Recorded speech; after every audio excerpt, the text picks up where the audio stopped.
Hey, it's Todd Ault, and these are Wall Street Words. Today's word is acquisition. This is when you buy an asset that could be a plant, a division, or an entire company. Acquisitions are an important part of the capital markets. I've done them personally many times. As people hear of M&A or mergers and acquisitions, an important part of a company's growth.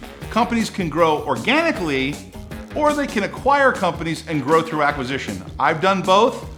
Acquisitions can be fraught with peril. Unknown unknowns, liabilities you didn't hear of. Think about all those companies that bought companies that had asbestos and later on they had future liabilities. Hey, on a side note, acquisitions can be very lucrative. I personally oversaw the purchase of a company called Surgicount Medical.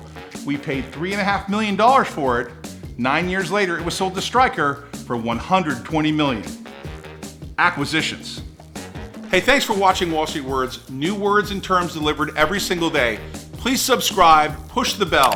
If you found this information helpful or you think someone could benefit from this information, please share this video. Thanks for watching our channel. Always good things happening here.